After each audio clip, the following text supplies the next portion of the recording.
यह कथा भक्त और भगवान के मिलन की है।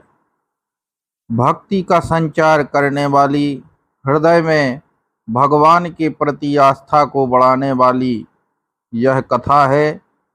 एक बार संत सूरदास जी को एक सज्जन ने भजन करने के लिए आमंत्रित किया।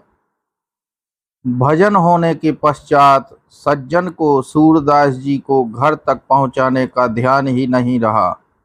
सूरदास जी ने भी उसे तकलीफ नहीं देनी चाहिए और खुद ही लाठी लेकर के गोविंद गोविंद करते हुए अंधेरी रात में पैदल ही अपने घर की ओर निकल पड़े।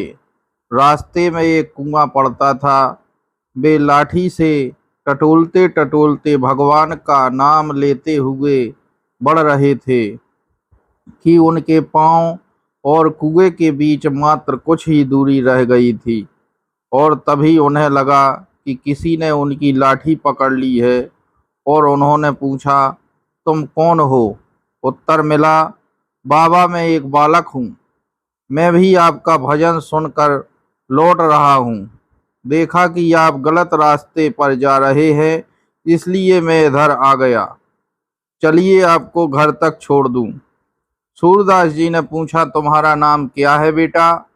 उत्तर मिला, बाबा अभी तक माँ ने मेरा नाम नहीं रखा है। सूरदास जी ने पूछा, तब मैं तुम्हें किस नाम से पुकारूं? उत्तर मिला, कोई भी नाम चलेगा बाबा। सूरदास जी ने रास्ते में और भी कई सवाल उस बालक से पूछे। तब उन्हें लगा कि हो न हो यह कन्हैया है। वे समझ गए कि आज गोपाल खुद मेरे पास आए हैं, क्यों नहीं मैं इनका हाथ पकड़ लूं। और यह सोचकर वे अपना हाथ उस लाठी पर भगवान श्री कृष्ण की ओर बढ़ाने लगे। भगवान श्री कृष्ण उनकी यह चाल समझ गए। सूरदास जी का हाथ धीरे धीरे आगे बढ़ रहा था।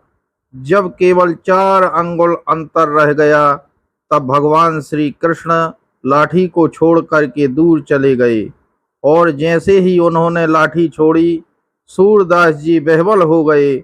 उनकी आंखों से अश्रु धारा बह निकली और वे बोले, मैं अंधा हूँ और ऐसे अंधे की लाठी छोड़कर चले जाना कन्हैया तुम्हारी बहादुरी है क्या?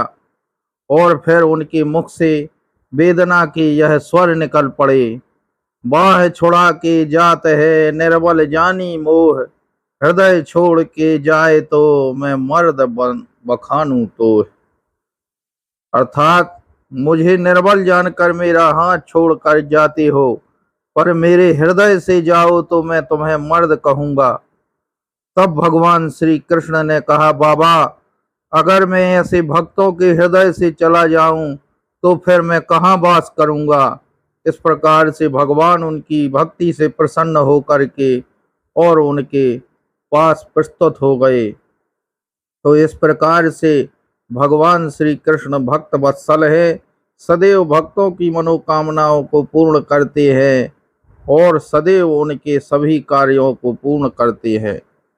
इस प्रकार से आप शक्ति चैनल से जुड़े रहें।